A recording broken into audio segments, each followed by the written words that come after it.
We're getting a little bit of a echo feedback and some of our speakers aren't working, but we'll stumble through this together. Hopefully when we get to taking comment and question from online, you can bear with us and give us a second if we need to figure out the speaker situation. Can you folks online hear me? Getting a thumbs up. All right, we're there. Thank you so much for coming out this evening. My name is Casey Caffin, and I have met most of you in various capacities before, not exclusive of the August meeting, to discuss the amendment that we're here to discuss this evening. With me tonight, I have Josh Kelly, who is our solid waste program manager and playing IT tech right now, and Jeff Bordeaux. Online, we also have Dennis Beckert of the certification program.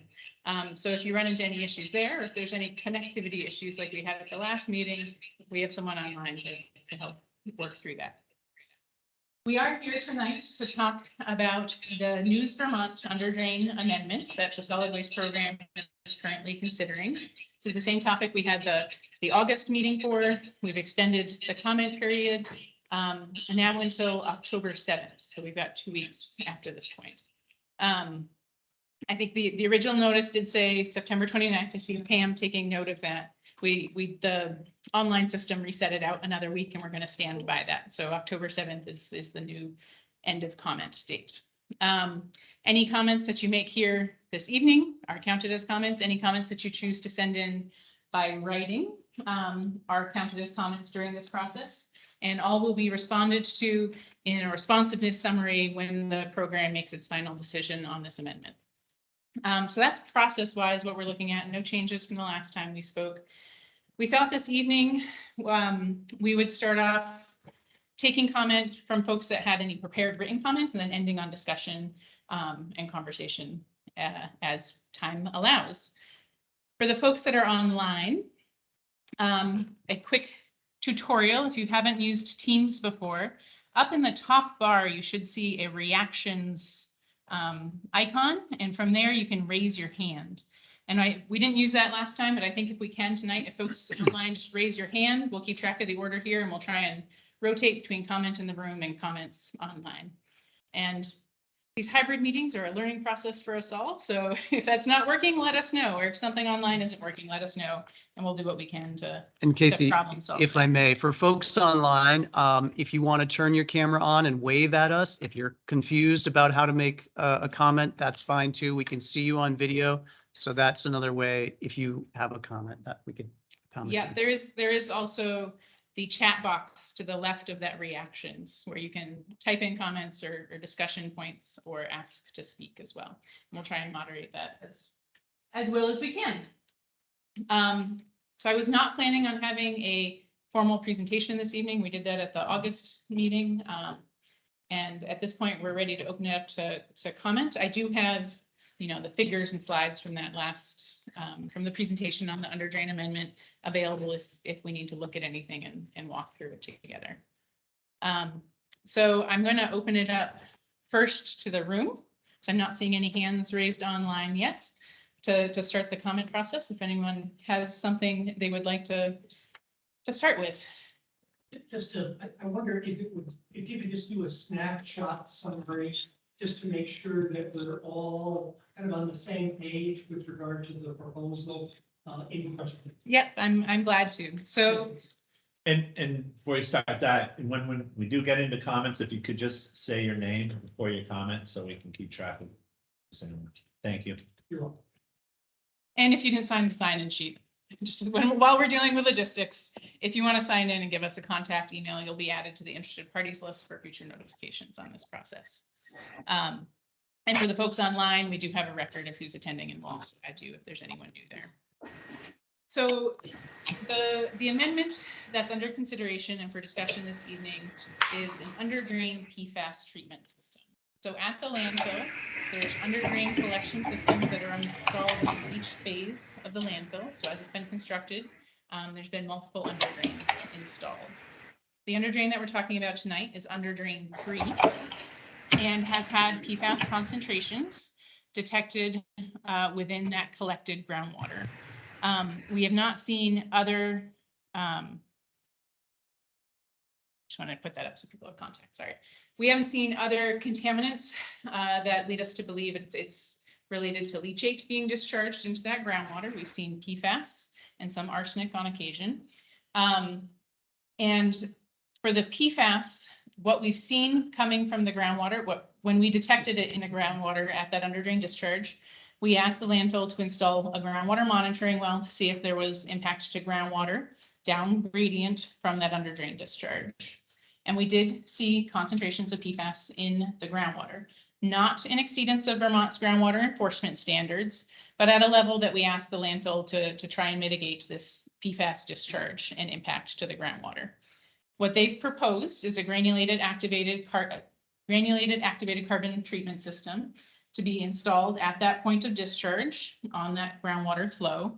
And granulated activated carbon is commonly used to remove PFAS from drinking water or other groundwater, surface water sources where there's not a lot of competing contaminants. So granulated activated carbon is regularly used on fairly clean sources like groundwater, and will be capable of removing the PFAS that's been detected from that discharge before the discharge goes to the environment.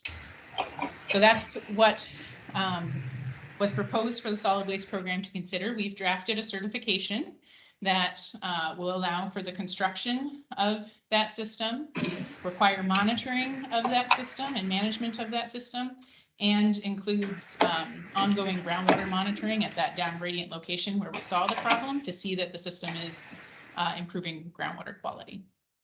So those are the main points of the amendment. All of the documents that are associated with this, that draft certification, the application, are all available online, where I can help you get those if there's something you hear about that's of interest. Thank you for asking. Mute.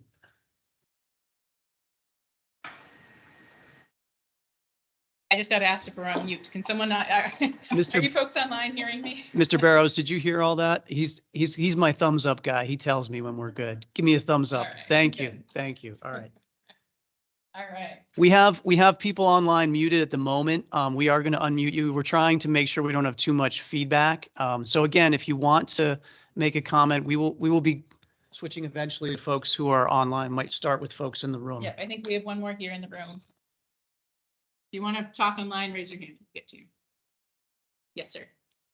My name is Walter Bedwood. I live in Derby. You mentioned that the activated charcoal, granulated charcoal. Was PFAS, but you also said that it was listen to keep within the gradient. But you didn't say that the activated charcoal also addressed that contaminant. Or if you could just speak to that. Yeah, so the question from the room was, I mentioned that the GAC, the granulated activated carbon, will remove the PFAS.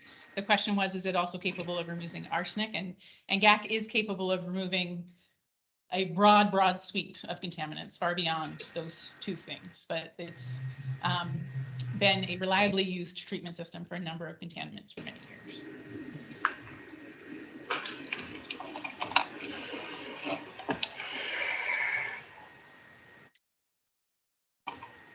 Anybody else in the room? Yeah. And where will these filters, when they're filled with PFAS and arsenic, go or be kept? And where does that water go? Into the black river and then into the Lake? The water that has gone through the GAC system will be released at the point that it is right now, where it does flow through the wetlands to the Black River. Yes. But it will have the PFAS and other and arsenic and other contaminants removed prior to that discharge. And the system will be monitored at multiple locations to ensure that that's still occurring, that the GAC is changed out as needed, and that we're still getting a clean discharge on the other end of the treatment system. And the filters, what happens? The filters, those GAC containers will accumulate the contaminants, any of the contaminants, onto the carbon system, and the proposal now is to put them back into the landfill here on site. I think I had, let me just check and see if there's anyone online, because I said I'd rotate. Yep. And I had this gentleman here. I'm sorry? Formality, just sit here and stay already give them voice. We have drafted we've reviewed what was submitted to us to see that it fits with, that it will provide the remedy we requested them to provide, and that it is within the scope of our rules and regulations. And our issuance of a draft certification is saying that it is our finding, the solid waste program's finding, that it does meet those requirements, that it will provide the remedy and is fitting with our rules and regulations. The public comment period now is for your reaction to that draft certification. And we will take that into consideration prior to making a final decision one way or the other on the issuance. So we have made a decision that it is certifiable and it will provide the remedy that we have asked for. Okay. I'm sorry, I'm dealing with it. I apologize for just blurting that out. I have not approved it. We have made a decision that it will provide the remedy we asked for and that it meets our rules and regulations. And we're asking for public comment now prior to issuing that decision. Thank you. Yes, sir. We do have some folks. Okay, I did say I'd go to this gentleman and then we'll go online. Okay. My name is Abel, I'm from Canada. I was president of Lake Newfoundland for the last 7 years, and I'm representing 1,200 members of our association along the lake. In 2 minutes, I will be depositing to you a motion was voted in the National Assembly of Quebec. There is 5 political organized party in the National Assembly of Quebec, and they all vote against the project. 125 elected representatives vote against the project. I have the motion here. That motion was voted on the 3rd of June, 2021, so about a year ago. What mainly what it said, it's first of all, is that is a reservoir for 175,000 Canadians who drink that water. And we did find PFAS in Magog and Sherbrooke in the drinking water. That was the first argument that I would give you. Unfortunately, it's only in French. They also requested the moratoire, who will be up to 2023, remain and did not stop in 2023. That's the main demand of that petition. They said that whatever you throw in the lake is no good for the health of the people and for the environment. We all knew about it, and I don't think I have to go too long on that. They also claimed that the leachate was not treated properly for years here at Newport, and we heard about it. We went to so many meetings where it was demonstrated that the equipment was not properly to do what we asked the equipment to do. And we asked in that motion that we do not throw leachate in Lake Newfoundland anymore, that it be through that organization, that equipment or other equipment. Finally, we asked Mr. Scott that I met in Montreal weeks ago when he was in Montreal. I was there at this conference. We asked the state of Vermont to take under consideration the health of the Canadian. Now, when I said that it's the province of Quebec who wrote that motion, unanimous motion, it's very rare when you have 5 parties in a parliament that they all agreed in one thing. They did. And remember that the provincial government agreed, but also the municipal level who create a special organization around Magog, where every elected people, municipal, school, provincial and federal, sit together just about Coventry. No other topic can be talked about there. And it was under the leadership of the mayor of Austin. And so the municipal level is really against it. The provincial, you got the resolution, and the federal level. They were at our meeting 2 years ago, and they also, you got the letters about their point of view on it. So I'm going to deposit that motion here tonight. I want the people to know that there was a garbage site in Quebec in Magog, and we decided, people around the lake, to close that site. It was quite a battle. It was a well-run site, and now the leachate is being taken away and pumped to Sherbrooke and treated in Sherbrooke in top equipment.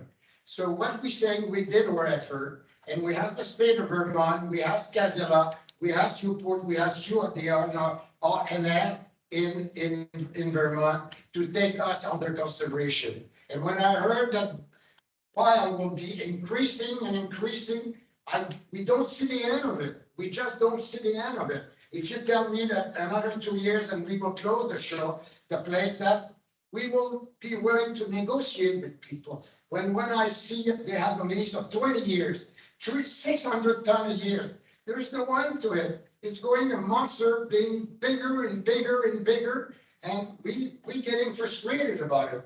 Let's face it. So that's my message today. So the first time MCI is involved, we deposit a number of memoir. We never, like Churchill say, never surrender. And people in Quebec will never surrender on that debate. Take my word for it.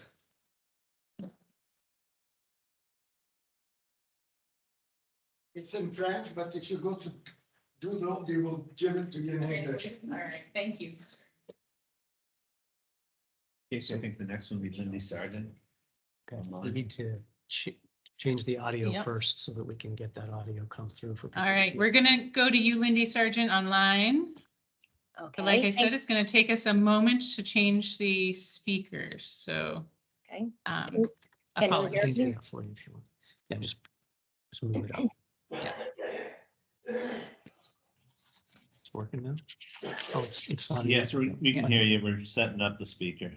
Okay, Hold on one moment. I think No Jeff problem. has to turn- I'll lower my hand because I have another question. Well, Why isn't that doing it? I don't know. I turned Oh, off. sorry. Go ahead, Lindy. Okay, first of all, I would like to ask if the members of the in-person audience can really speak out. Robert's comment was the first one that I really could hear online. So I know sometimes people have gone up to a podium or something like that, or if they can just use that, because we like seeing them. Thank you.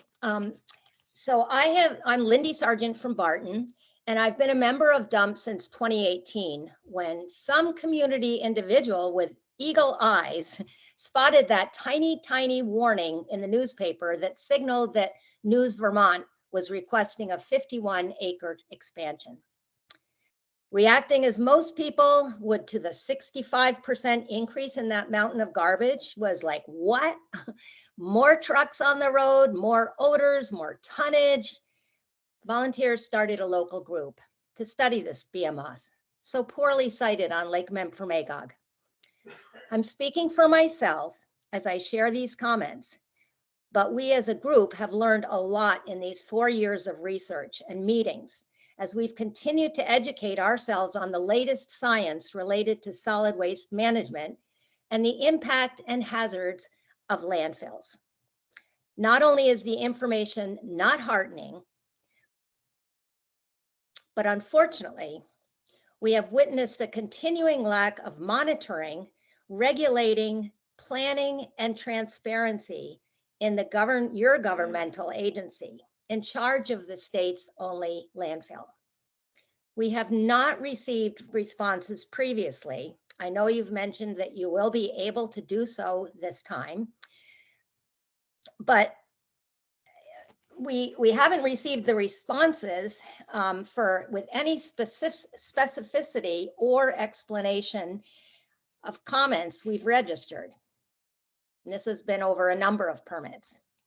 We've seen municipalities like Montpelier decide that treating and discharging leachate into their waters is not a good idea.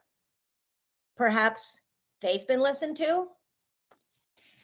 Yes, leachate treatment is a critical need in this increasingly scary world of excess PFAS and other chemicals. What I'm realizing in this permit, which you are thinking to approve, is that you're merely following News Vermont's recommendation and rubber stamping the least efficient, least expensive method of treatment, and one which does not have a final solution for the highly concentrated toxic filter, other than going back to the landfill. I believe this permit and the next for the full treatment facility need to be returned to the drawing table. And maybe when it is returned for approval, perhaps other municipalities with ecosystems less fragile than the drinking water reservoir for all those Canadians will sign on. And then the Northeast Kingdom will not have to continue being the sacrifice zone for Vermont. Those are my comments for tonight. Thank you very much. Thank you, Ms. Surgeon.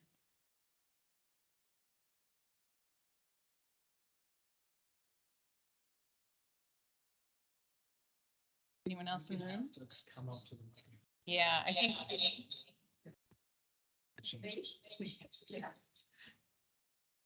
Need to change the speaker, but Where, oh, is that the mic? it You is. just stand in this general area. Do you want me to stand up there? I can, You can sit, but that microphone should pick you up. I can be fairly loud. I'll stand up. Yeah. Can you hear me? thanks, Effie, yes. They can hear me? Yeah. Okay. My name is Effie Brown. I was born on the shores of Lake Memphremagog at the Broadview Hospital. And I've lived here all my life. I've owned property on this shore, the other side of the lake. And I live where I have a nice view of the lake now. I'm not that many feet from the lake. And I say that because I want you to know what this lake means to me. It means a lot. And I want to thank you also for coming here tonight and taking comments from us. We really didn't have an opportunity in Coventry. There were so many questions that were asked, and I understand that. So anyway, I did attend the meeting in Coventry in person. And as you've explained, the purpose is for a filtration system for this 4,000 to 13,000 gallons per day of liquid that I call a discharge. You can call it groundwater, but when it's contaminated, I think discharge is probably appropriate. It's laden with PFAS chemicals. And of course, getting them out of the wetlands is obviously the best thing. I'm not sure how long ago it was noted that PFAS is in this water, but it's time to do something. The proposal is the filtration system, the GAC system, and then the discharge will go back into the watershed. We do not know about the other chemicals of emerging concern that might be in this discharge. I asked, why hasn't the agency and its Department of Environmental Conservation, whose job is to protect our environment and the public's health, insisted on this discharge being collected and transported, as is the discharge from UD1 and UD2. It has been stated that it's too expensive to transport that amount of discharge, but compare the expense to cleaning up the watershed, because we know that eventually all landfill liners leak. Common sense tells me that the collection of this discharge, along with the other underdrains discharge and all the leachate collected from all the other cells of this landfill, would be much more protective measure for the water quality of the Memphremagog watershed, our natural resource. We have nearly all of the state's garbage and a portion of out-of-state waste also coming here.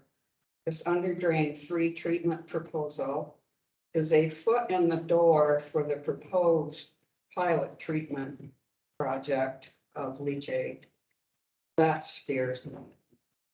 We are hard pressed here to allow treatment of hundreds of thousands of gallons of leachate on-site in Coventry at the most poorly sited landfill possible. An outhouse above a well, as the founder of Dump, Henry Poe, has said. And in this case, a drinking water reservoir for our Canadian neighbors with a mountain of toxic garbage above it and in the midst of its watershed. We must take a stand. This landfill needs to be closed, and the leachate it produces needs to go back to areas from which the garbage came to the Northeast Kingdom. I feel extremely sad that we're here looking at this mountain of garbage. This landfill has given us the potential for an environmental disaster, the likes of which Vermont has never seen. It's a real, clear and present danger. Thank you.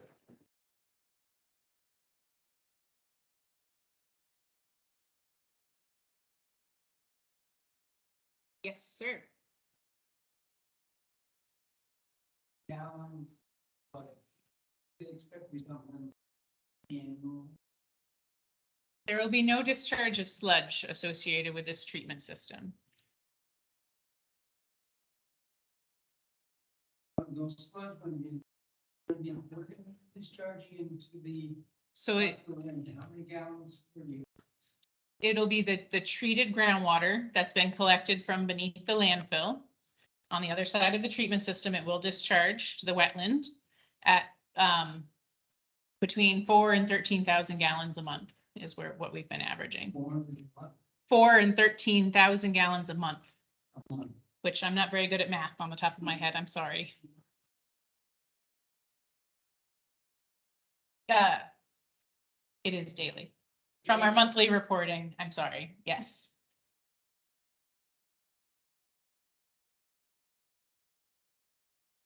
Hold on. Yeah, yes, I'm sorry.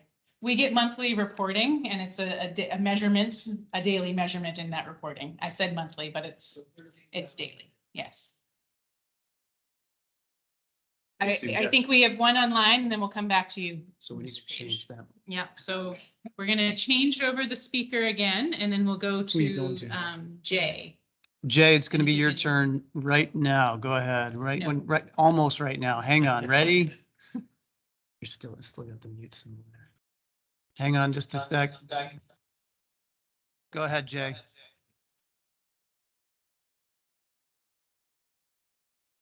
I'm afraid you're on mute, Jay. You have to click that little microphone down or sorry, up in the top. Yep. Jay Walsh, resident of Newport, Vermont. Thanks for having this meeting tonight. I just want to make a statement about the Division of Waste Management's explanation of the source of contaminants in underdrain 1, 2, and 3 are pure speculation and with no factual or scientific merit or evidence to support these findings. It is actually contradictory to all the groundwater movement from the landfill reported by both the permittee and the agency over the years. That said, the only honest conclusion based on the chemicals found in the underdrain are that they come from a leak in one or more of the cell liners. Leakage of the liners constitutes a violation of the permittee's solid waste permit. Specialty condition 7 of the permit, conditions and requirements for construction and operations, state that the permittee shall ensure the preservation and maintenance of all double liner systems for the containment of solid waste, including leachate, at all times during construction, operation, closure, and post-closure. The liner failure also leads to a second violation of this permit, condition 71 of the permit under monitoring requirements, collection of leachate. If the average daily secondary detection system, i.e. leachate collection system, flow exceeds 20 gallons per acre per day, this constitutes an exceedance.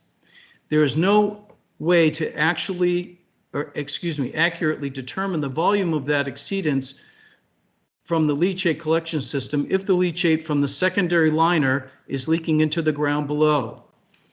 Again, chemicals found in underdrain are consistent with those found in leachate.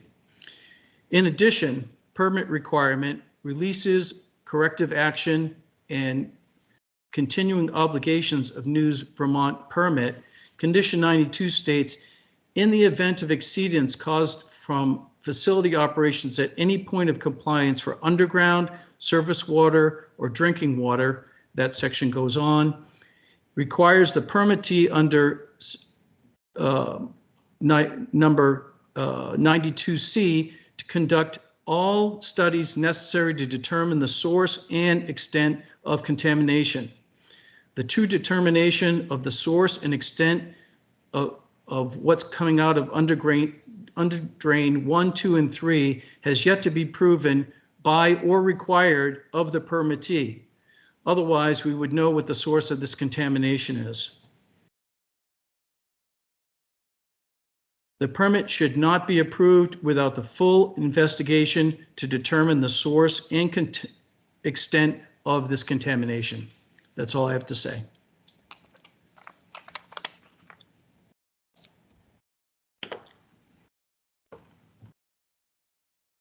Thank you, Mr. Wolf.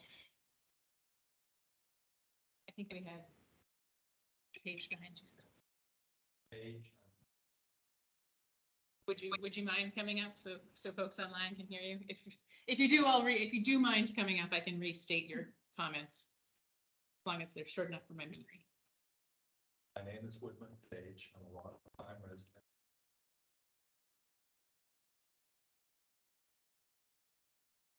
I'm curious about the filtration system. How often will these?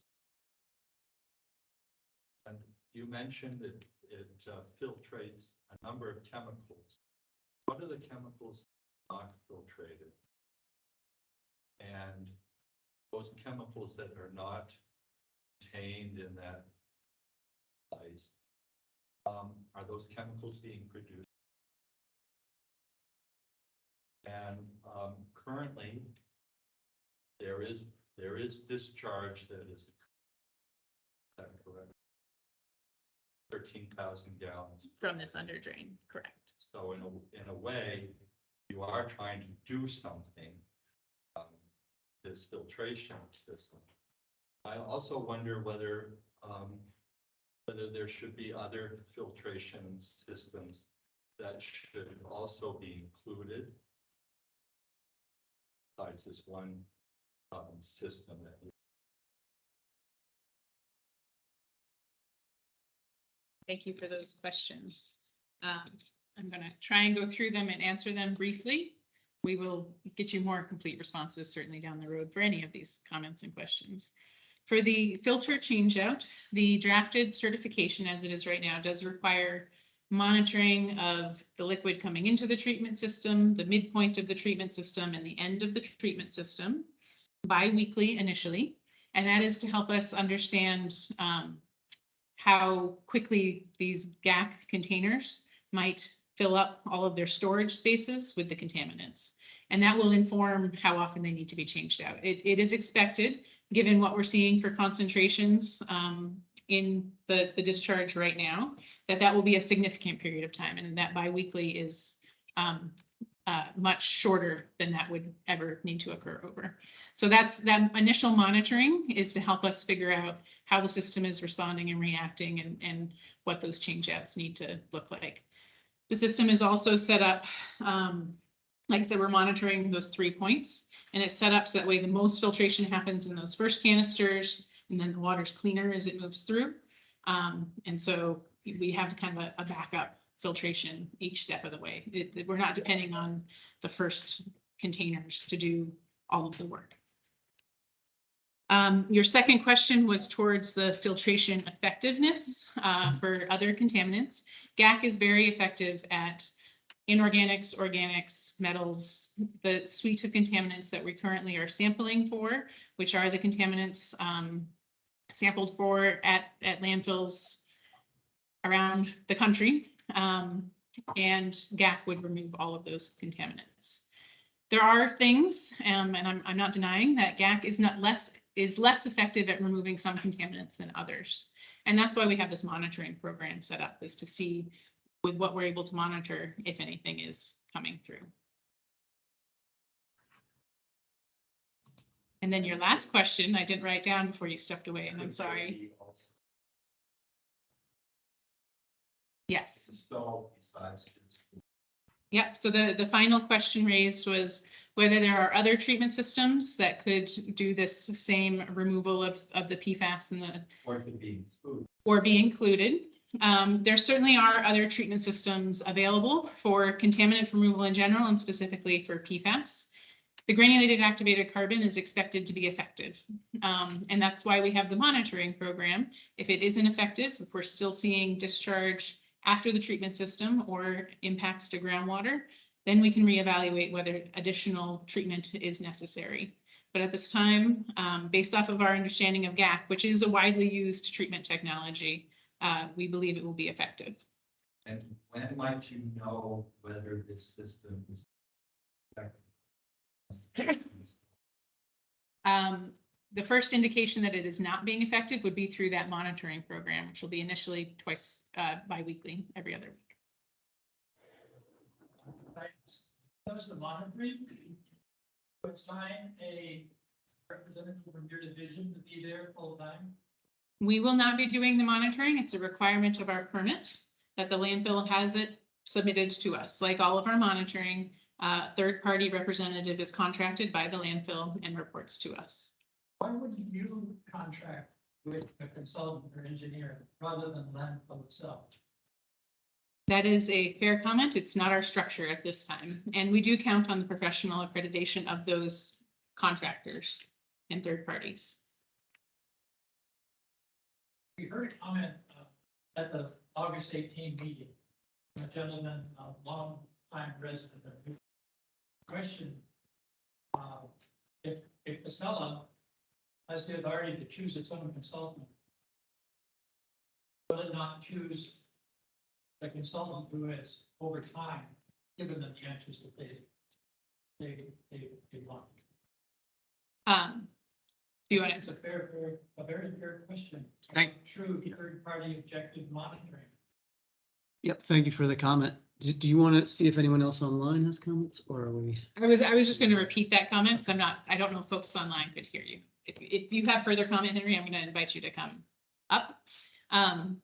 The comment was on the third party contracted by the landfill. It was getting to how can we believe the reports produced by those third parties. Is that a fair summary? And I think, like we've discussed before, we're counting on that professional accreditation and our review of those reports. We're not just getting those reports in and not looking at them. We do look at them. We do provide comment and feedback back. And these are professional reports that are coming into us.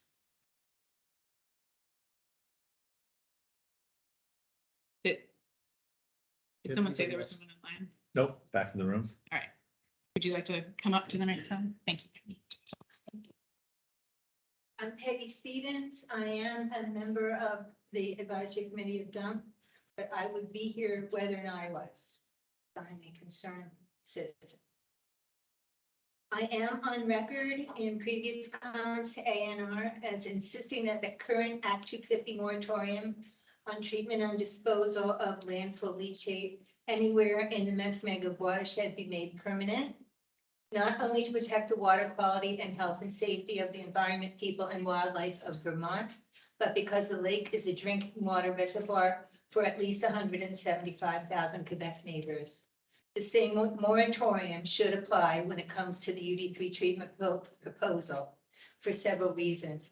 And I also want to say that I have not colluded with anyone else tonight. And if you hear repetition in our comments, it's just because we've arrived at the same conclusions, having reviewed the same research papers, done our homework. First, while the ANR and the applicant NEWSVT attempt to suggest that the UD3 liquid in question is groundwater, the presence of bioaccumulative PFAS chemicals alone is proof that the liquid is landfill leachate related, since PFAS chemicals are not naturally occurring in surrounding soils. And Jay, thank you. Jay Walsh really nailed that, so I'm not going to really say any more than that, except to express my concern that all of the endorsements we're hearing tonight for the project, they are speculative. You're not offering us any evidence or third party objective expert evidence that what you're saying is so, okay? And no offense intended. I just can't help noticing it. Further, according to the latest EPA guidance and federal and Vermont Clean Water Acts, such bioaccumulative or other contaminants should not be discharged into surface waters or waters that serve as a drinking water source, which Lake Memphremagog is. Science refutes the suggestion that dilution is the solution. The thousands of gallons per day of liquid in question requires collection as leachate, just as it is for UDs 1 and 2, to be trucked out of the Memphremagog watershed as per the current moratorium. The only reason offered by NEWSVT not to do so is that it's not cost effective. It is also not cost effective or morally defensible to deliberately pollute a clean drinking water resource. Next, I fully support the goal of employing the most effective technology to pre-treat landfill leachate prior to discharge. And again, I'm not going to read everything I've got here, but just sufficient to say that we're talking about 5 of 12,000 PFAS compounds. Okay, so in our drinking water standard, considering the fact that the June 2022 EPA guidance on PFAS, which suggests lowering the maximum levels of exposure to, for example, just for the two PFOA and PFOS, to 4 parts per quadrillion, which can definitely not be handled by any current speculative treatment method. It defies understanding how we're even thinking about talking about a 10 part per trillion standard, which is what was discussed in this August meeting. Why would ANR permit NEWSVT to propose a project that would utilize a least effective technology that would discharge levels of PFAS that exceed maximum levels of exposure? And why permit residuals, which no volume has been mentioned about the amount of GAC that would be returned to the landfill? Why would these residuals be allowed to be returned to the landfill to further concentrate PFAS and other contaminants in future leachate generation? Bottom line, the entire ANR, including the DEC and Solid Waste Division, bear sole responsibility for what's being discharged or may be discharged into Vermont surface waters according to the most stringent standards. The ANR, not the industry, should be identifying the most effective PFAS removal technology when it becomes available, which it isn't yet, and be setting the standard for the most stringent levels of contaminants to be discharged if and when they are finalized by the EPA, not that 10 part per trillion currently under discussion. The current pilot plan for treatment and disposal of UD3 groundwater is insupportable according to science and the current moratorium. It is not science that has guided such ethically questionable decisions. It's corporate self-interest, cost effectiveness over public and environmental health and safety, permitted by the very agency designated to protect, preserve, restore, and enhance our natural resources. My worst fear and suspicion is that this pilot project is the foot in the door for the draft permit for also technologically flawed leachate treatment project on site, which will surely follow, and which coincidentally requires a GAC filtration as the last phase of the design. Permitting work to go forward on this UD3 project, which evidence suggests is already underway before permits are issued, will provide NEWSVT basis for a claim to vested interest to pursue the larger project on site. Please do your job and say no to this environmentally harmful project and any other waiting in the wings. keep all treatment of leachate and contaminated groundwater out of this international watershed now and forever. Environmental justice and environmental protection demand nothing less. Thank you.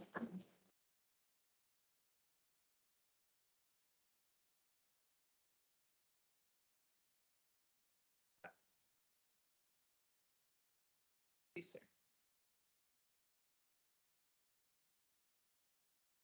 My name is Walter Medwood, and thank you all for coming up tonight and all of your efforts on this front. A few comments. It seems to me that this is a cost-effective solution for Casella. I keep thinking about, and anybody who's driven around here has driven behind, in front of, been passed by the trucks, and I don't know what the daily number is. It has to be huge. Is it cost effective to have empty trucks go back to the point that generated the garbage that comes here? Would it not be a more democratic and a more democratic solution to think that those empty trucks could take the contamination to go back to cities that may have infrastructure that can readily and maybe more sophisticatedly deal with that leachate? It just seems that it's a good neighbor policy. If we are home to the dump, why do all other communities get a free ride? There's an efficiency about using those empty trucks in some way to take 1,300 gallons, which seems like very few trucks could accommodate that. Certainly not the trucks that are bringing the garbage here, but in a retrofit. It just seems that that is a statewide, everybody is invested in the problem, and then everybody gets invested in the solution. So I would ask, before this alternative is fully discussed, is that we use those empty trucks to serve a good purpose.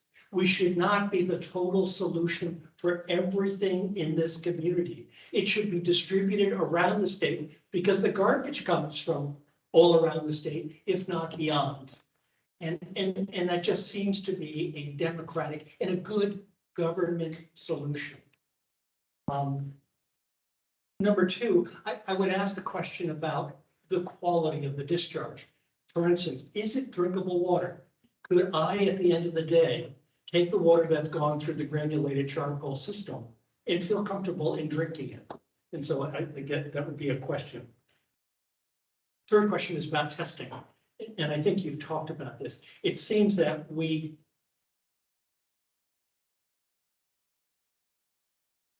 test for the things that we want to test for. But are there things that we are not testing for because they don't fit the profile?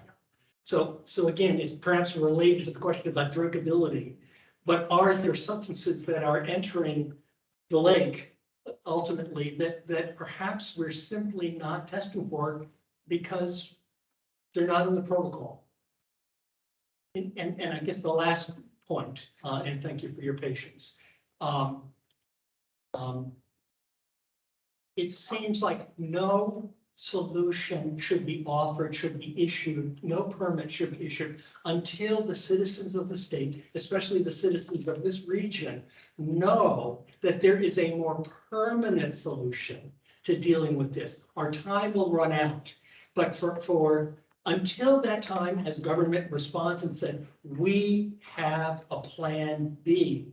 This is always going to be the cheapest solution, and that shouldn't be. The citizens of the Northeast Kingdom, this lake in Quebec, shouldn't bear the brunt of this. And we should not pass anything without knowing what the ultimate solution is to deal with the problem at hand. We can't put all of our eggs in this basket. It's not fair to the citizens, nor is it responsible government to say, we don't have a solution. We're gonna max this out until we can't.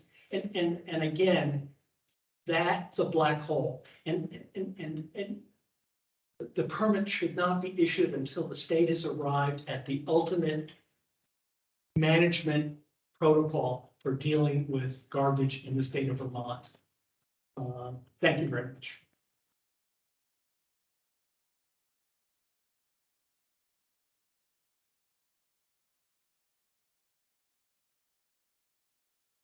Somebody else have a comment here? Okay, we have Kai. Okay, We'll go to Kai online. I do have to change the speakers over, so give me another moment. Is there a time limit tonight as to how long you're going to listen to comments? I mean, generally, we're, you know, we've roughly scheduled it for 2 hours, so that brings us to 8. But, you know, we're always open to comments written as well. We have not set a time limit. I'd like to be home to take my kids to school tomorrow, but that's my time limit. All right, we're gonna change. Kai, go ahead. Okay, can you hear me? Okay, so I'll try to keep my comments brief, but I do have several points I'd like to make. The first is, and I apologize for that telephone going off. The first is just to relay to folks the process that took place that brought us to tonight's meeting. It was you know, I showed up to part 1 of this meeting purely to provide solidarity to the folks at Dump, because they've been very helpful with other projects that I'm involved with elsewhere in the state. And I feel like I showed up and stepped in it. The meeting was warned, the first meeting was warned to have a public comment period. It was sort of the last thing on the agenda, but unfortunately the meeting was cut short before that could take place. And then it was a battle for us to get the state to agree to hold this part 2 to, you know, allow us to provide our comments. 3 days after that meeting, Vermont Digger published an article that was titled in such a way as to imply that the proposal was a done deal. And it took a battle to get Vermont Digger to fix their title. Unfortunately, the fix didn't do anything to minimize the confusion or to minimize the appearance that this was a done deal. And then tonight, Casey, in your opening comments, you stated that Casella's proposal meets your terms. I forget exactly how you said it, but again, it further implies that this was a done deal. And I know that if you were to respond right now to that, you would say, no, it's not a done deal. We're taking public comments. But again, throughout the whole process, it's been very obvious to anyone paying attention, even to those of us that just kind of showed up again, not intending to step in it, but did step in it, that the public really doesn't play much of a part and much of a role in this. Or whatever role we play is sort of minimized and not very effective. And I guess I would just throw a question out there. I don't want an answer. It's sort of a facetious question. I'd love to know what percentage of proposals like this at this stage in the process, meaning at the public comment stage, are denied. You know, is it 99% of them are approved? 100% of them approved? Is there ever an instance where the public weighing in actually causes you folks to rethink the way that you would like to handle something? So again, a facetious question, doesn't require an answer, it's just posing it sort of broadly speaking. Now getting back to my actual comments for tonight. In the first part of the meeting, Casey, I believe you stated that the current testing regime for testing PFAS can measure down to about 1 part per trillion in a given sample. And I could be wrong about that exact amount, but the implication being that current testing only can go so low. The EPA has come out and stated that there is no safe level of several PFAS chemicals that they, sort of the most common ones, the implication there being, I guess, for any of us that are concern that probably that might equate to most, if not all, of the 8,000 or so PFAS compounds that are out in circulation currently. You also stated that this activated charcoal system will be effective. And again, the caveat you used to explain that was that it would remove PFAS down to the minimum levels that can be tested for. So again, assuming that I'm right, that it's 1.1 part per trillion, you were saying that you were comfortable that the system would meet that, therefore you would be comfortable approving the system. Now, there are other systems which you sort of alluded to cryptically when you provided an answer to an earlier question. One that I brought up last time is reverse osmosis. It's what is the system that's used like in desalination plants for removing, salt from ocean water to provide drinking water. But it obviously is used in, large industrial settings as well as, home settings for filtration, for water filtration in particular. That technology is somewhere around 90 to 95, maybe even more, maybe even higher percent effective at removing PFAS. It seems to me that rather than approve this cost-effective, meaning cheap, activated charcoal system, as is, that the system that you should be approving is that plus, at the very least, a reverse osmosis component. That will dramatically increase the cost to the landfill operator. I don't care. Cost is not a concern to me as an advocate who's trying to protect public health. And Casella is, a very, has a lot of revenue. They can figure out a way to pay for this. And the fact that that is not even, I don't think it was ever part of a proposal that Casella provided to you folks. The fact that that's been left out when we know that that is even, again, my understanding that that's even more effective than activated charcoal, but certainly when used in concert with activated charcoal, it would give us, potentially the combination might be the most effective that's out there currently based on current technology. It would seem to me that the state should, at the very least, require that.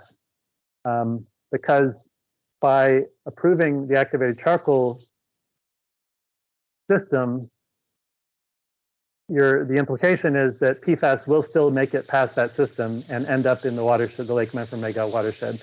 And it will make it past at, yes, minute quantities, but minute quantities is all it takes to to pose a threat to human health. So I guess to just speak to the proposal itself, I think that it doesn't go far enough, and a reverse osmosis component at the very least needs to be included. And the last comment that I will make is just briefly to read a brief thing that I wrote during last part one of the meeting, which I think is still applicable. So based upon some comments and questions that were fielded during that meeting, and I've heard some tonight that are similar, it's clear that folks need to be disabused of the notion that our regulatory agencies keep us safe. To the contrary, their purpose for existence is to sanction, aka legalize, polluting of our environment, and by extension, each of us, by the oligarch class. If the standard was do no harm, then the landscape would look much different. For instance, we wouldn't be having the conversation we're having right now because landfills wouldn't exist. Industrial processes and the resulting consumer goods wouldn't contain toxic compounds. The original oligarchs were large landholders whose property was farmed by serfs or tenants. The historical legacy of this are the rules which allow conventional agricultural operators, as an example, to collectively dump billions of gallons of untreated animal manure on farmland, much of which abuts surface water bodies and is often located above major aquifers. Modern oligarchs are the industrialists who, in similar fashion, are likewise permitted to lay waste to our air, water, and soil by the system of legalized polluting that comprises our regulatory system. With the help of their facilitators, like landfill operators, wastewater treatment plant operators, elected officials, regulators, bankers, etc. Accordingly, the Vermont Agency of Natural Resources is not our friend. Casella Waste Systems is not our friend. Our legislators are not our friends. All are our adversaries, and until we adopt that frame of reference, nothing will change. I'm afraid that nothing will change as a result of this proposal going through, which it sounds like it very likely will. Our system will continue to allow people, wealthy corporations to pollute the environment, and we will just dig ourselves deeper and deeper in the hole that we're currently in. Those are my comments. Thank you.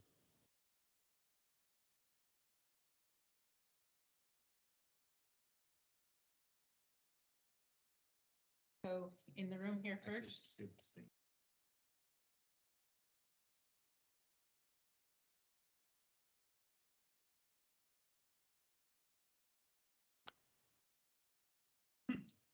Thank you for coming tonight. Thank you for this opportunity to local people. I have a brief written statement, and I appreciate your willingness to listen.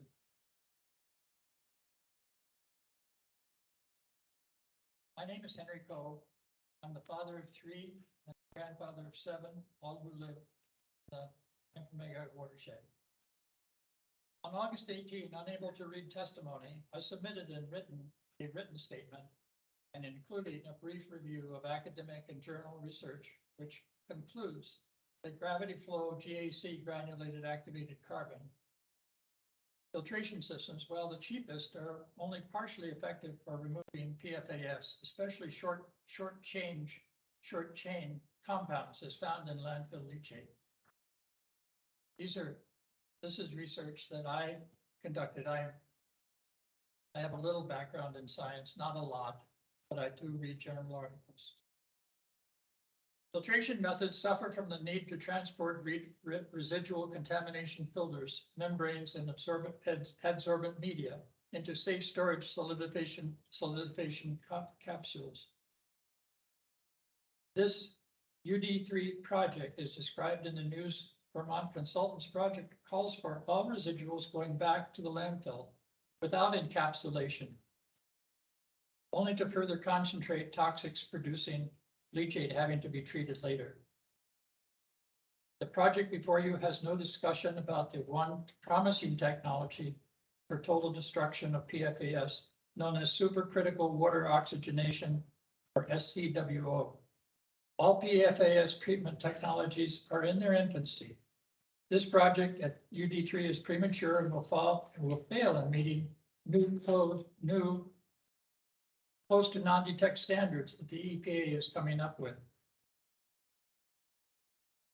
Why would they come up with them if they didn't feel such standards are important for maintenance of public health?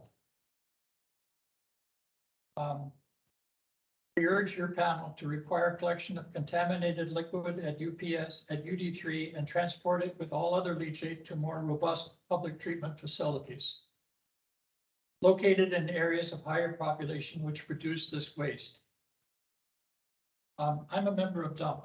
We formed 4 years ago, all volunteers who have worked hard over the past years to attempt to place some public accountability into a regulatory system where such accountability was curiously absent.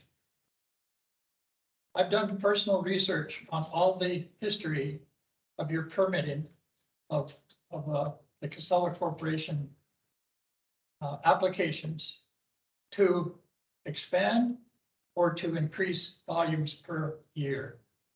It's kind of a hopscotch pattern. A lot of issues are never raised. The unfitness of the geography. There could not be a worse site in the state for the placement of a landfill.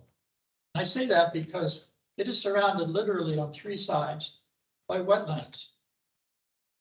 And within a mile, more or less, of South Bay, and within 650 feet of the Black River, the main tributary to Magog. Nowhere in any of the applications does it say waters flow north. We had a very famous author here who had the title of his book, Where the Waters Flow North. I don't think that the applicant knew that when they bought the landfill.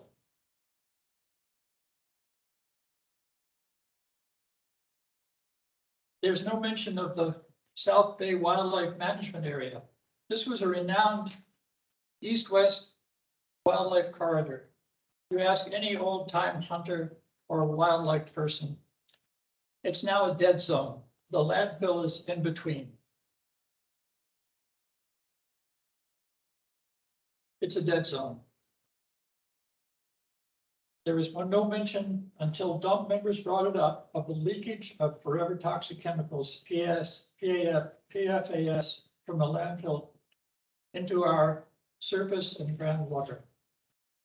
In the expansion, the word leachate and PFAS was never mentioned in the application and in the review.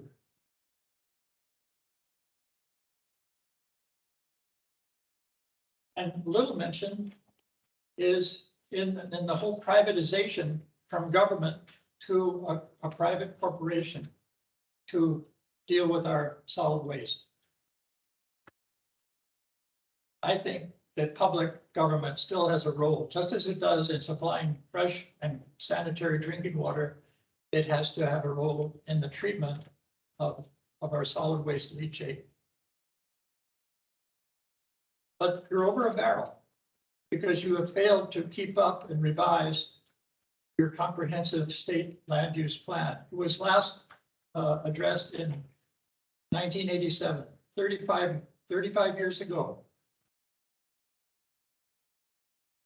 So I'm getting toward the end of my statement.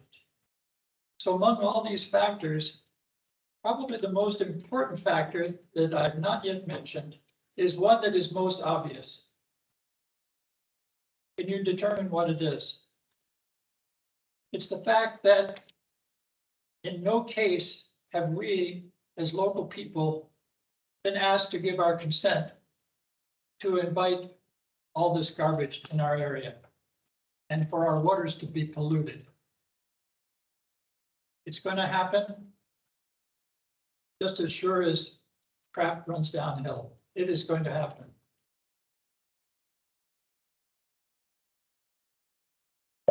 When I took 9th grade civics, and we've all taken American government, the founding principle is the consent of the governed.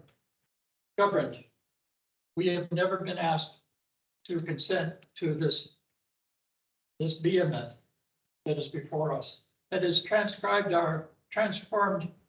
our topography and our vistas.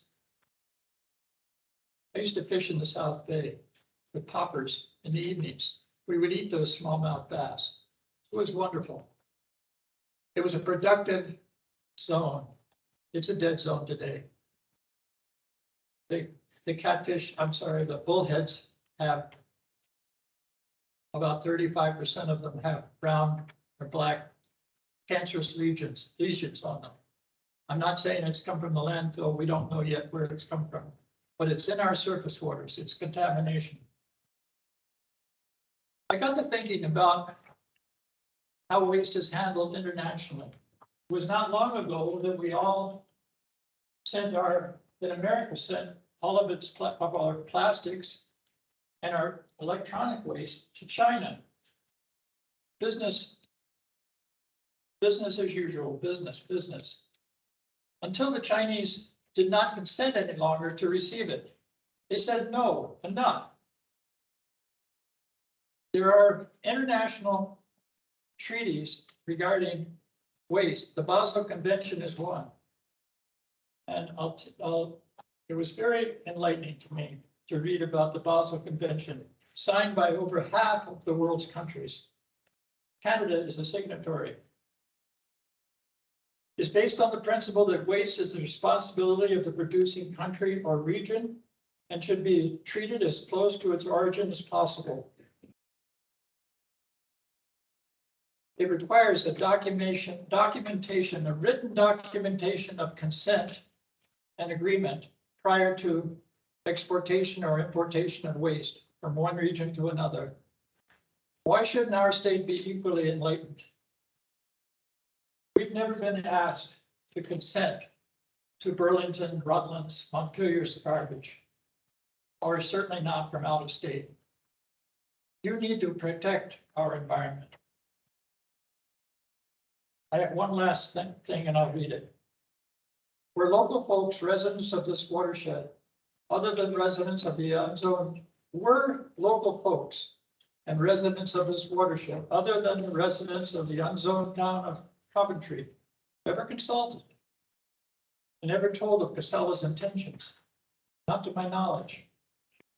Instead, bit by bit, incrementally, and disjointedly, the state has played whack-a-mole with Casella initiatives and actions. What do we do now? What do we now have? A changed topography in Memphremagog South Bay. Now a huge artificial toxic mountain perched 1 mile from a neighbor's drinking water supply.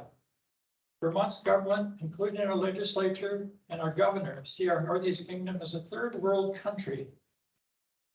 Just as when China closed its doors, the developing world began to export to other smaller countries in Southeast Asia and Africa. Third world countries. We are a third world country in the same kind of context. Without consent.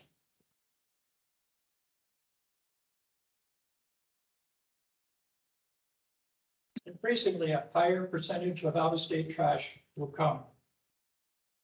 What will that artificial mountain look like in another 20 years as a result of the 51-acre expansion decision that your very panel approved 4 years ago? Thank you.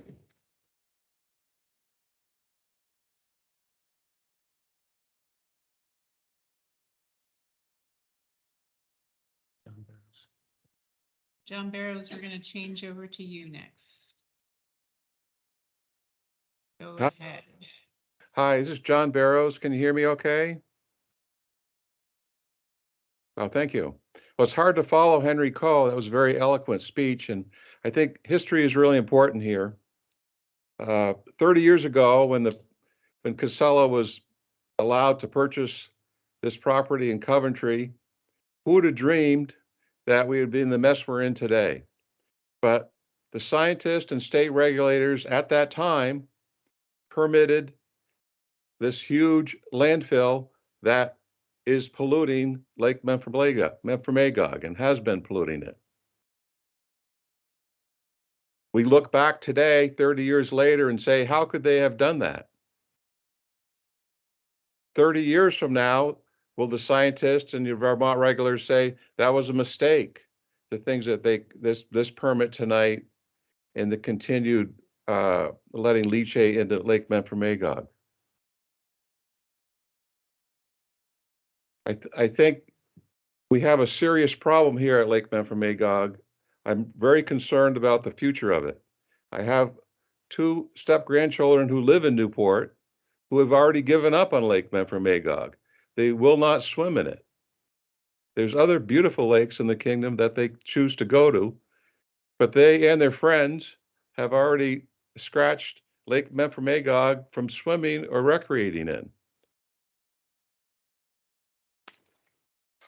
I, like some of the other speakers tonight, feel like this is already a done deal on this permit, and this is just a step toward the pre-treatment facility being built at Coventry, and then in the future, the leachate being processed through the Newport wastewater treatment plant in 2026 into Lake Memphremagog. So I have the same frustration as some of the other speakers tonight. I feel like this is a done deal. I know the state regulators are kind of in a tough spot. If they don't, they got to dump this leachate someplace.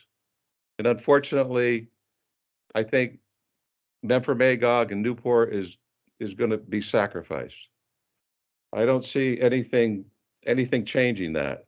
I'm not aware of any the state looking for another site to for the pretreatment facility. I think there should be a permanent moratorium on the leachate going into Memphremagog, but I really truly don't see that happening.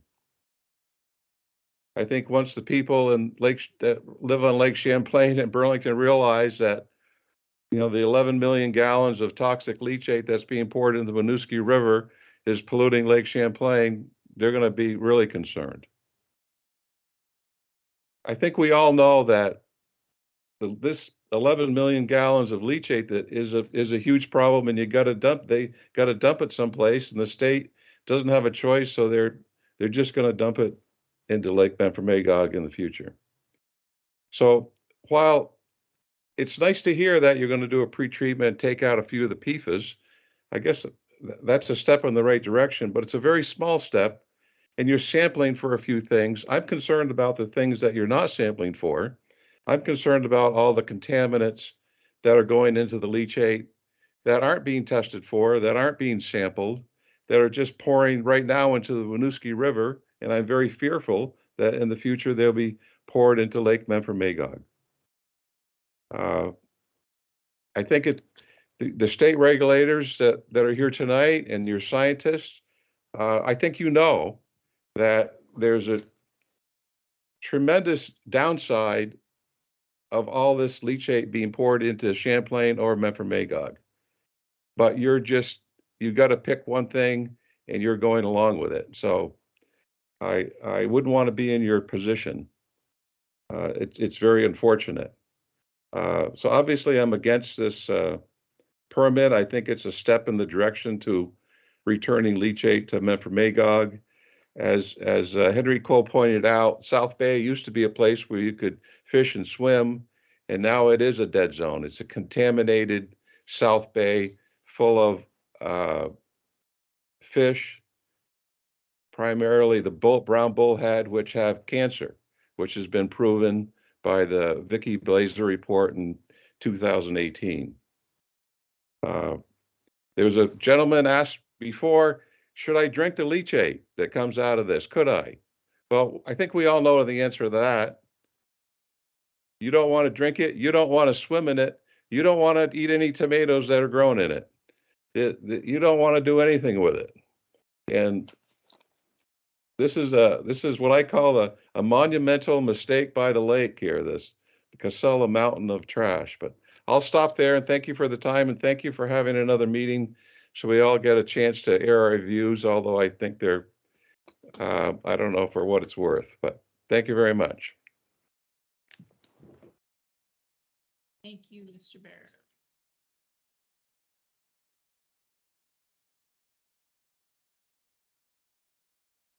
Do you have another gentleman in the room? Would you mind coming up?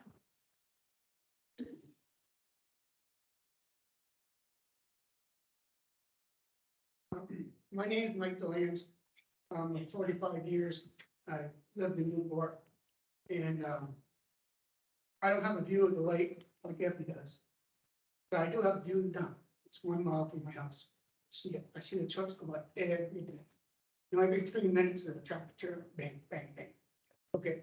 That said, I feel there should be 1 ounce of water from discharge should go into the river, because we haven't even taken care of the unlined dump yet. That's leaking already into the Black River. So that should be taken care of for. Any of this other stuff's still going in, because you know darn well that what you're discharging is not drinkable water. It might not be what you're testing for, but there's something in here for sure. So I'm gonna make a comparison. And like I say, I've been here for 45 years. And I've been to the EB5. Well, the EB5 is kind of a comparison where there was one person that was going to make this place great. And then somebody else got involved, and the state was supposed to be watching every bit of it. But once things started going crazy, they turned their back and they ran. And they say, we didn't know. Yeah, they know. And I'm hoping this is not going to be an EB5, where when things start going to hell, the state starts running. Said, we didn't know. If you do know, and they got to do their job. Because we're talking about not just the water is beautiful, you don't swim in it, fine. They drink it. And it's a lot more important than swimming or fishing. But they do drink it up there. And I just hope the state does their job.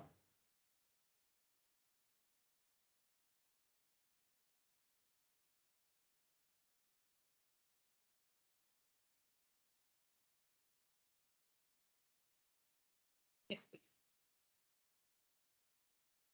Yeah, come on up if you don't mind. Or, oh. I wasn't Sorry. going to say anything, but I've already submitted some comments in my name's Pam Raz. I live in Newport. I'm a member of DUN, and I do swim in the lake.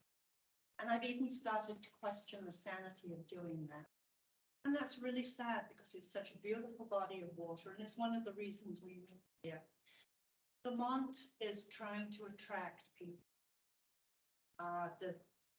It's a big state endeavor where we talk about tourism, we're bringing people in, and yet at the same time, this area, which is incredibly beautiful, is being poisoned.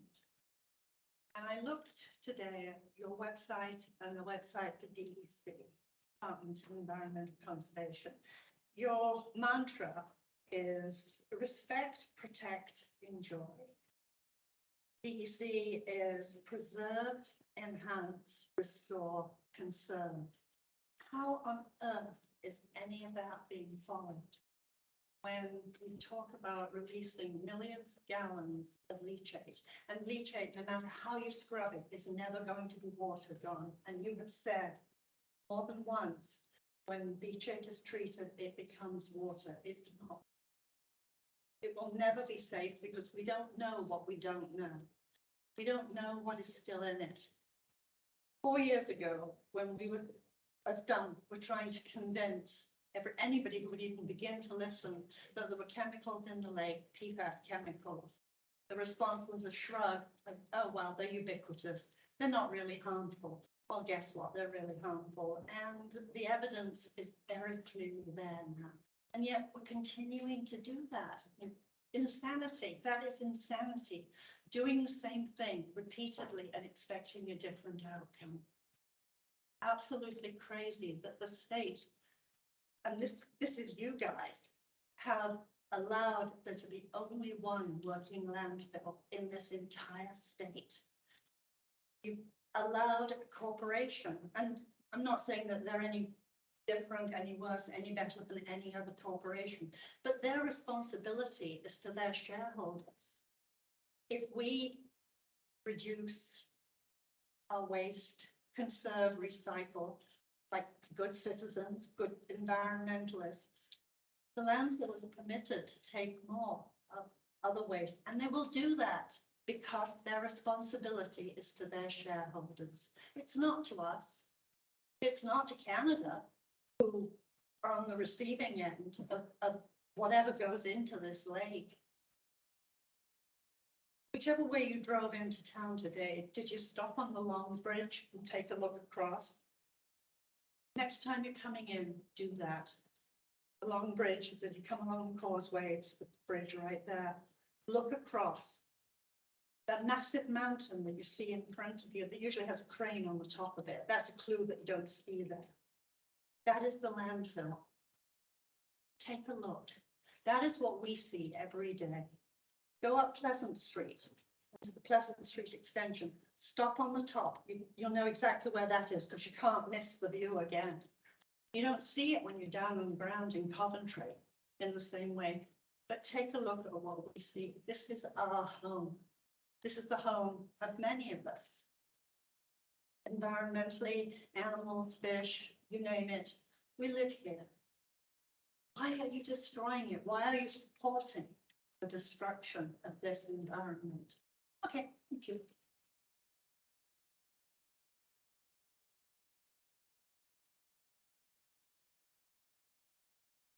Thank you, Ms. Lyons.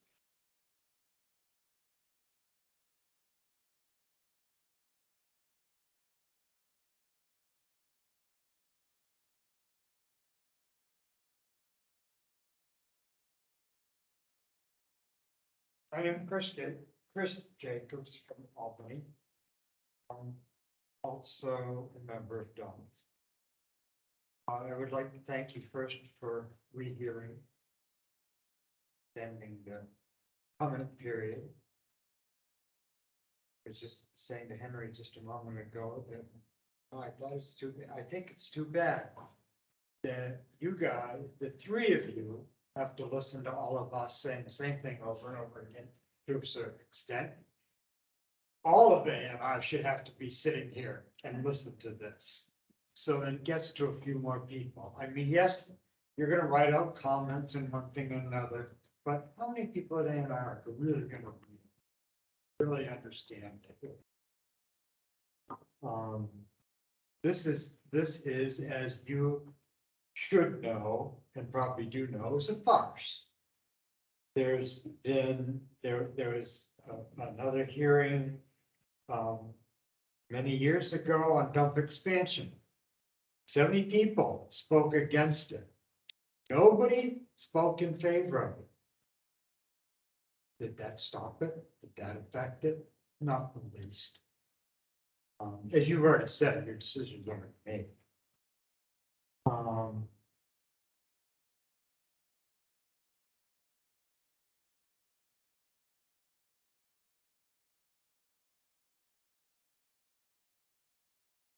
So, to get back to the initial question and stuff, is I wonder how fast these filters are going to fill up, and they're going to be dealing with a discharge from landfill 3 or whatever,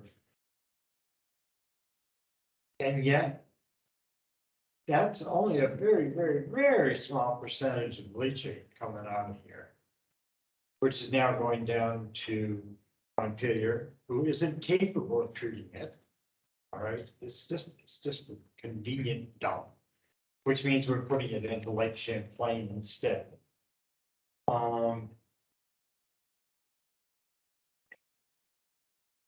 So I wonder, you know, how fast are these carbon filters you're talking about come in? How long would they last against trying to treat the leachate from the whole dump? Because at some point in time, something like that has to happen. We can't continue to dump untreated leachate anywhere. That all being said, I think I want to get off on my own personal tack. I posted on Dump's website a few days ago, a few weeks ago. Don't cover in Coventry, burn in Burlington. We're talking about what are we going to do in the future?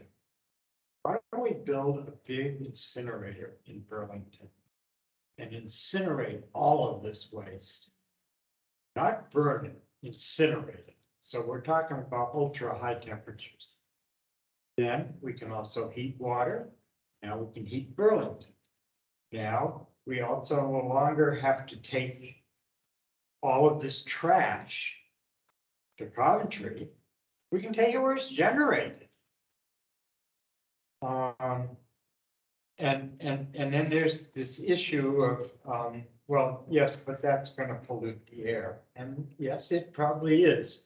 It's not going to pollute it anymore, and surely less than all the trucks driving back and forth all over the state, and any more or less than the pollution that we're already getting from this dump, because although we don't always say it, it is adding to our situation. And as I'm sure you've read or heard, that Sweden now burns not only its own trash, but it also burns trash from Denmark, Norway, Finland, because they can't get enough trash of their own to burn, to incinerate, to make it practical. So anyway, that's my piece. Just want to change direction. Thank you, Mr. Jacob.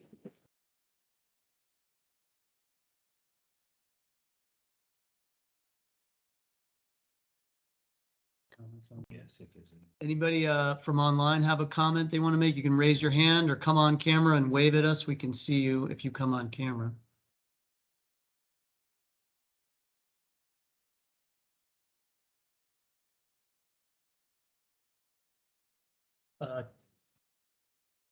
Teresa. Okay, so Teresa, we're going to get the speakers set up here. Just give us 1 second. She good? Okay, go ahead. Hi, I wanted to thank you for providing this public hearing. Can you guys hear me? Yes. Great. I agree with what folks have been saying as far as this permit and the treatment being inadequate. But I wanted to address the broader issue of the contamination from the landfill. We know that the groundwater has been contaminated based on the testing of the monitoring well. And this amendment is addressing one small occurrence of contamination. But we also know that there's contamination elsewhere in this landfill. We know that they've detected PFAS in underdrain 6. They've detected PFAS in underdrain 4, not the 5 components that the state of Vermont regulates, but other components of PFAS. So this contamination is spreading. It's not just in one underdrain, it's throughout the site. Maybe the soil, has anyone tested the soil? Does the soil have PFAS in it? Does the air have PFAS and other contaminants that are emanated from the landfill? It seems like the state and the landfill operators are just like hitting the contamination where it pops up and not looking at the entire site and figuring out that this site is going to be a Superfund site. And eventually they will close it. They will close it because it will be so contaminated that the federal government will then take it over. And I sincerely hope that the state of Vermont is developing a solid waste plan that moves Vermont away from trying to bury all of our trash in the Northeast Kingdom. That option is just not acceptable. And that's really all I had to say. Thank you for this time.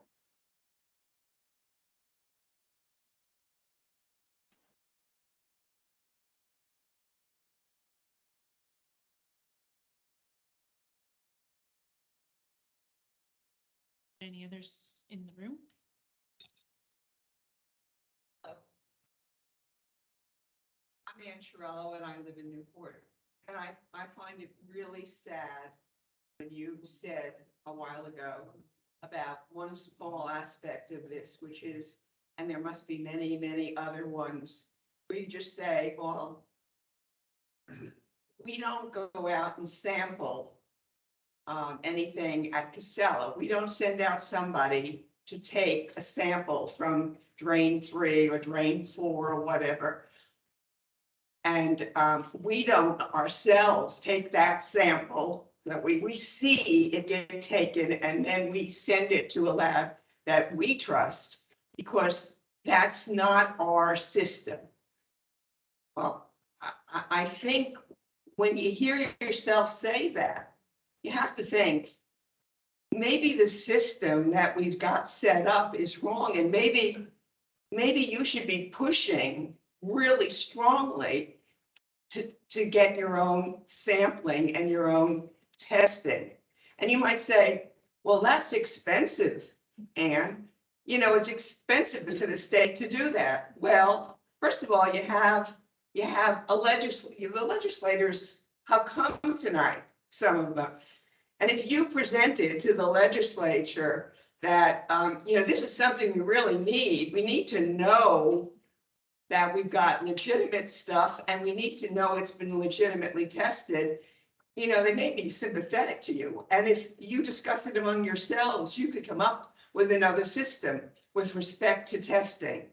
And I think with respect to a lot of things, it's possible that if you thought about it a little bit more, since you really have a trust, you are the ones who are set up to protect us.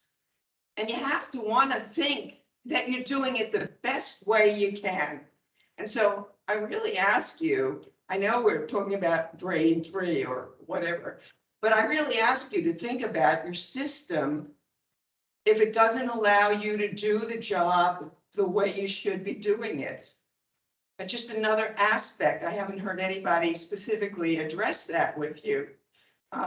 Because you don't want, my grandmother used to say, shame on you when I didn't do it morally and ethically correct. And you don't want us, so everybody here is very polite, really. You don't want us to say, shame on you for not working on the system and figuring out something that will keep our water drinkable. You know, they come up and talk to us about everybody was going to fly eventually to Vermont because we have the water. I mean, what are they going to do eventually in Arizona and wherever? Everybody's going to, and Florida and wherever it's hot, they're going to want to come up to the Northeast. And if you looked at the maps from years ago of what was green? Green meant water. We were it. If we contaminate that water, I mean, you've got a real trust that you need to fight for us and fight for yourselves. You know, you might just say, oh, it's the Northeast Kingdom. Yeah, I mean, some people have said sacrifice zone, but it's all of you in Vermont eventually. All of us.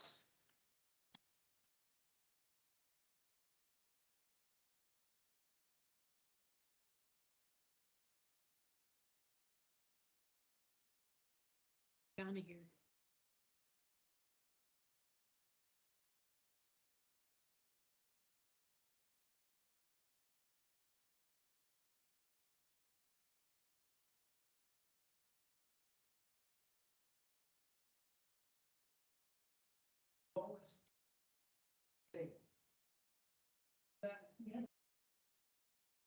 So that makes me wonder, where is Leahy, Sanders, Wall? Why aren't they here? Why don't they have somebody representing their staff here from international waters? That's good. Yes, good, thank you. If my memories are right, with my Parkinson's, my blindness, and not quite right, I recall a few years back, maybe 10 decades now, Lady pulls the strings, got a whole bunch of federal money. He considered Lake Champlain to be the 6th Great Lake. And all of a sudden we received all these funds and they did a nice job cleaning up the Champlain Valley. I think most of us can do that, right? I honestly don't know how we can live with ourselves passing this time bomb on to our grandchildren. I used to live in the Champlain Valley, and the big joke was, well, I wonder if we're going to go live in the Champlain Valley, you're close to Vermont. We have Vermont here. We're losing it. We are losing it, and it just makes me sick. And I want to thank everybody here that's doing their best. I know this young lady, she's been in the hot seat for many meetings, and I really appreciate her being up here to give us the amount of knowledge that she has. But I think it's time to say, hey, enough is enough. And, oh, by the way, everybody's running in November. It's right around the corner. Thank you.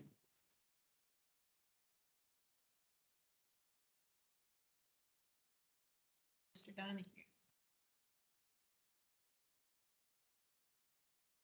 We have one more in the room. If you do have any, you may come on up. If anyone online does have any more comments they'd like to make, please do raise your hand. I'll promise to be brief. Peggy spoke about environmental justice. You spoke about environmental justice, maybe not in those words, but I would make one request. The legislature passed a bill on environmental justice this last legislative session. I would make a request to say whatever finding that you ultimately make, I would ask that you address that legislation. What you're proposing, does it meet the standards that have been adopted by the legislature with regard to environmental justice? And again, my sense is that the legislature said poor communities have paid the price, and we need to stop that. And so I would ask that no, no recommendation be passed without that, because I think you've heard that message from many, many, many people. And now that we have legislation, we should be joined at the hip with the goals, the objectives, the spirit of that. Thank you.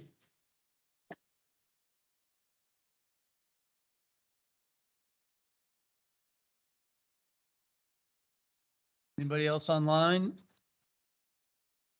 See no hands raised there. Oh, wait, Sylvia, Miss hang on. Nate.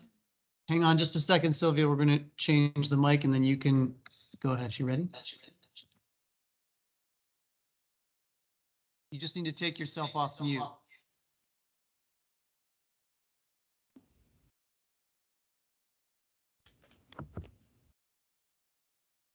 Ready? Can you hear me? Yes. Thank you. I had not planned to speak this evening. I live in Burlington, Vermont. I am deeply aware and I appreciate the efforts of the members of DUMP for making me and others in Chittenden County aware of what's happening in that part, in the northern part of Vermont. I find it deeply troubling. And I hear the pleas to deal with trash where it's generated. And I hope to work with people to move in that direction.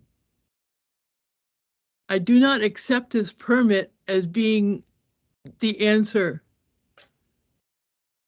I hope the DEC folks at this meeting will listen to the people speaking to you, finally.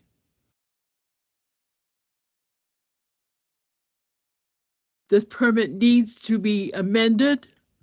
We need a much more comprehensive way of dealing with this, not a whack-a-mole method.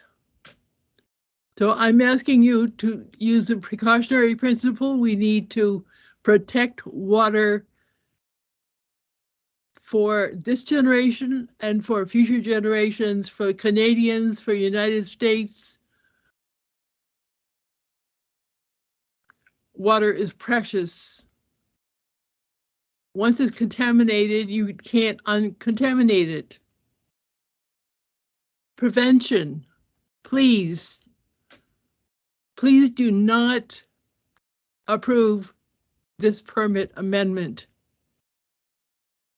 Please set up a group with Canadians and Americans to look at a comprehensive solution to the whole problem. At least add that the additional technology, if you must stop some pollution, use additional technology with the GIC. It's not enough by itself. Please listen to the people here. I will be talking to others in my area about what's going on here. Thank you for having this meeting. I know it's not comfortable for you, but please listen. Thank you.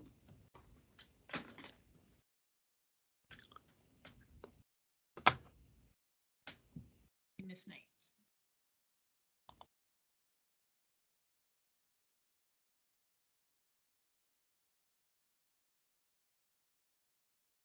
Folks online, looking like we don't have any more comments here in the room. Certainly leave the space for a little while. See if anything does come to. If you are online, please feel speak up. Yeah.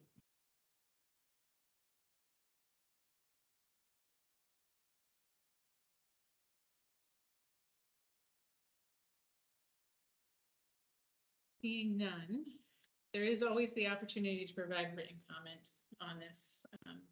Again, you can either do that through the electronic notice bulletin. There's a comment button there that will link it directly to the application, or you may email comments to me. My contact information was up there at the start of the meeting. My name is Casey Cathan, and my email is Casey, KASEY.Cathan, KATHAN at Vermont.gov.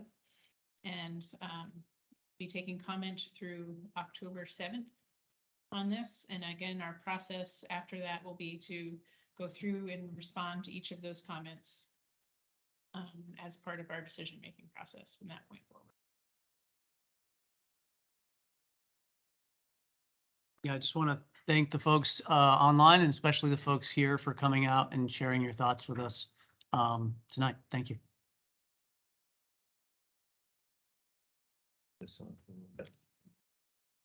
Thank you all.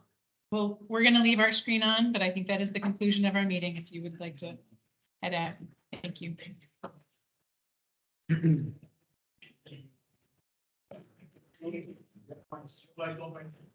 Yeah.